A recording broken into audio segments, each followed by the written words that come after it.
I am favored by divine fortune. Unexpected money flows to me now. My word is my wand. This is the exact Florence Scovel Shinn prayer that a single mother spoke every night for 30 consecutive nights before her entire financial reality changed, including a lottery win that brought her out of years of struggle and into the security she had spent her entire adult life trying to build through effort alone. And what most teachers will never tell you about this case is that the lottery was not the only money that arrived during those 30 nights. The lottery was simply the most dramatic channel through which divine fortune delivered itself. And tonight, I am going to give you that exact prayer, the precise consciousness behind it, and the protocol you can begin using right now if you are in your own version of waiting for the channels of fortune to finally open. So let us start with the premise. As stated in Ecclesiastes 9:11, the race is not to the swift, nor the battle to the strong, but time and chance happeneth to them all. Notice the precise wording of this verse. It does not say that fortune belongs to the hardest working. It does not say that wealth belongs to the most deserving. It does not say that good things come to those who try the most. It says, time and chance happen to all. And Florence Scovel Shinn built much of her teaching on this exact understanding, that the law of supply does not operate by merit. It operates by consciousness. And the consciousness of being favored by divine fortune is a frequency you can deliberately enter through the spoken word. This is what I want to discuss with you today. Let me give you something to hold on to right now before we go any further. The prayer you are about to learn carries more weight when you have spoken it once before the teaching begins. So speak it with me. Even a whisper is enough. I am favored by divine fortune. Unexpected money flows to me now. My word is my wand. Speak it again with me and let it settle this time. I am favored by divine fortune. Unexpected money flows to me now. My word is my wand. Stay there for a moment. Feel that subtle settling in your body, that quiet recognition that something just shifted at a level you cannot see. What you just felt is the same consciousness the single mother in our case entered the first night she spoke these words. This is your entry point into the field of divine fortune, and from here, the teaching can land with full effect. If those words moved something in you, take a moment right now to scroll down and write, I am favored by divine fortune in the comments. Your comment becomes part of the field of voices speaking this tonight, and every single person who claims this prayer adds energy that the collective field can draw from. And subscribe to this channel before you forget, because everything I am preparing for you next builds directly on what you are receiving tonight. The next teaching reveals what to do once the channels of fortune begin actually opening, and you do not want to miss it when it arrives. So let me begin here with the first piece, which is the situation of the woman in this case study and why it matters. Because to understand why this prayer worked for her, you must understand who she was before she spoke it for the first time. She was a single mother working multiple jobs to support her children. She had been doing this for years. Every dollar accounted for before it arrived. Every month, a careful negotiation between bills that could be paid and bills that had to wait. This is a specific consciousness, the consciousness of constant management of insufficient supply. And Florence Shinn recognized this consciousness as one of the most difficult to break out of, because it is reinforced every single day by visible evidence. The bills are real, the limited income is real, the impossibility of getting ahead is real. And so the consciousness of struggle becomes the dominant frequency simply because reality keeps confirming it. What made this woman different from countless others in similar circumstances was not her intelligence or her willingness to work. Those were not the variables. What made her different was a moment of total surrender that occurred on a specific night. She had reached the end of her capacity to maintain the constant management. She could not see any path forward through her own effort. And in that exhaustion, she encountered Florence Shinn's writings and decided to try something completely different. Instead of working harder, she would begin speaking this prayer every single night before sleep. No exceptions, no negotiation with herself about whether to continue, just the prayer. Every night, for as long as it took. Let me give you something specific about the moment of surrender she experienced, because this matters more than most teachers acknowledge. On the night she first spoke this prayer, she had just paid the rent with a check she knew might bounce. Her children were asleep in the next room, and she sat at her kitchen table with a feeling she described as the complete exhaustion of trying. Every strategy she had pursued had reached its limit. Every door she had pushed against had refused to open. And in that moment, she did something most people resist doing for years. She stopped trying to figure it out. She released the entire weight of attempting to solve her financial situation through her own intelligence and effort. And in that releasing, something opened inside her that had been closed for as long as she could remember. The part of her that had been gripping for control let go, and the part of her that could receive without earning came forward for the first time in years. This is the moment Florence Shinn identified as the actual breakthrough, not the lottery win that came later. The lottery was the visible result. The surrender was the actual event. And what she did next was equally important. Instead of going to bed in despair, she opened Florence Shinn's writings, and she spoke the prayer not as one more strategy to add to the failing list, but as the natural expression of someone who had nothing left to defend. She had no investment in whether it worked. She had no expectation of any particular timeline. She simply spoke the words and went to sleep. This absence of grasping is what made the prayer land that first night, and it is what most people miss when they try to copy the technique. The technique only works from the consciousness of surrender. The second piece is what the phrase "favoured by divine fortune" actually means, because this language sounds poetic, but Florence taught it as a precise operating principle. Divine fortune is the allocation of unexpected good that has been set aside for you in the divine plan. This allocation includes wealth that comes through channels you did not arrange, opportunities that arrive without your effort, blessings that find you rather than being chased by you. And the word favoured is doing specific work in this prayer. You are not asking to be favoured. You are not hoping to be favoured. You are declaring that you already are favoured. The divine has already placed favour on your life in the form of this allocation, and your speaking the words activates the channels through which the favour actually arrives.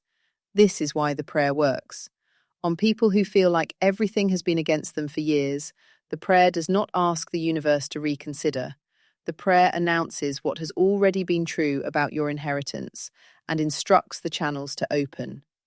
And once the channels begin opening, divine fortune begins flowing through them in the precise ways the plan had always intended. The third piece is why nightly speaking specifically activates the channels of fortune more powerfully than any other timing. And this is the part most teachers completely miss. The moments right before sleep are when the conscious critical mind softens and the door between your awareness and your subconscious opens. What you place into your awareness in those final waking moments enters your subconscious and is processed for the entire 8 hours of sleep that follow. This is not metaphor, this is mechanism. Florence understood that what your subconscious processes through the night becomes the operating frequency from which you wake the next morning. When you fall asleep with worry about money, you wake up the next day in the consciousness of lack, and your day operates from that consciousness. When you fall asleep with the prayer of divine fortune, you wake up in the consciousness of receiving, and your day operates from that consciousness. The single mother in our case spoke the prayer every night not because of superstition, but because she was deliberately programming her subconscious for 8 hours every night to operate from the consciousness of fortune rather than the consciousness of insufficiency. 30 nights of this programming, 240 hours of subconscious integration, and by the end of that period, her default consciousness had shifted entirely, and the visible reality began responding to the new default. The fourth piece is what unexpected money actually looks like when the channels open. Because most people hear lottery and assume that the only outcome they want is a lottery win. But the woman in our case received many forms of unexpected money during those 30 days. The lottery was simply the most visible.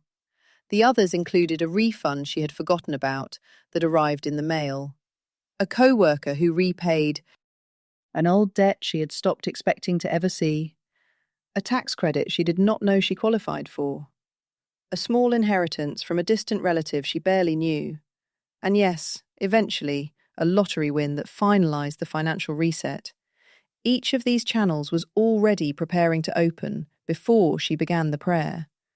But none of them had visible motion until her consciousness shifted into the receiving frequency. This is the principle Florence taught with extreme care. You do not choose the channel through which divine fortune arrives. You create the consciousness in which the channels can deliver. The law selects the channels based on what is actually available in the divine plan. And what is available is often far more than what you would have asked for if you had been trying to specify the outcome. The lottery was simply one of the channels that happened to be available in this particular woman's allocation. Your allocation may include different channels, some that lead through people you do not know yet, some that lead through opportunities that have not yet appeared on your visible horizon. All of them open the same way, through the consciousness of being favored by divine fortune. Let me add something specific about when the channels actually began opening for her, because the timing tells you something important about how the law operates. The first unexpected money arrived on day 8 of her 30-night practice. It was a small amount, less than $100, a reimbursement from an old utility deposit she had completely forgotten about. When it arrived, she almost dismissed it as coincidence. But something inside her recognized it as the first signal that the channels were beginning to respond. And her response in that moment was crucial. Instead of dismissing the small evidence, she paused and silently thanked the divine for sending the first opening. This gratitude practice is something Florence Shinn taught with extreme precision. The law tests whether you will recognize and bless the small openings before it sends the larger ones. Those who dismiss small evidence as not enough rarely receive the larger evidence. Those who celebrate the small evidence as confirmation that the channels are operating often receive the larger evidence quickly after. By day 15, the small openings were becoming weekly. By day 22, they were nearly daily, and by day 28, the lottery win occurred. But everything that came after day 8 was built on her response to that first small reimbursement. The consciousness that celebrates the small openings creates the field in which the larger openings become possible. This is not metaphor or wishful thinking. This is the precise operating mechanism Florence observed across hundreds of cases. Gratitude is not just emotional generosity. Gratitude is a frequency that the law of supply specifically responds to. And the absence of gratitude is what blocks the larger evidence from arriving, even when the channels have begun opening. The fifth piece is the exact protocol for the 30 nights, because this is where most people who hear stories like this go wrong. They hear about the breakthrough, but they do not implement the specific practice that produced it. The woman in our case did 3 things, and only 3 things. The first was speaking the prayer 3 times each night as her final conscious activity, not while doing other things, not while thinking about her day. The prayer was the singular focus in the final minutes before sleep. She would lie down, close her eyes, and speak the 3 sentences slowly, 3 times, with as much feeling as she could access at that moment. And then she would allow herself to drift into sleep with those words as the last instruction her conscious mind had placed into her subconscious. The second thing she did was the morning catching practice. Every time she woke up and her first thoughts began to drift toward worry about money, she would interrupt the worry by speaking the prayer again. Just once, just enough to reset her consciousness before the day's operating frequency was determined. And the third thing she did was the most important and the most overlooked. She stopped speaking lack into her own life during the day. No more comments to her children about how they could not afford something. No more sighs about the bills. No more conversations with friends about how hard money was. She did not pretend abundance, but she stopped reinforcing scarcity through her own speech.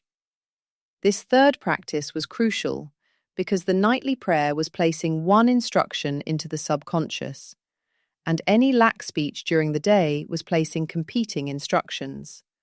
By removing the competing instructions, the prayer could land without contradiction. And that is when the channels began opening. The sixth piece is the contrarian truth about people who chase the lottery versus people who attract it.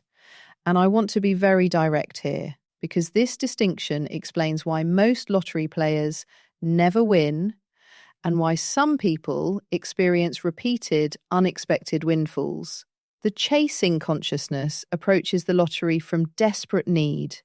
Every ticket purchase is loaded with the energy of "please let this be the one."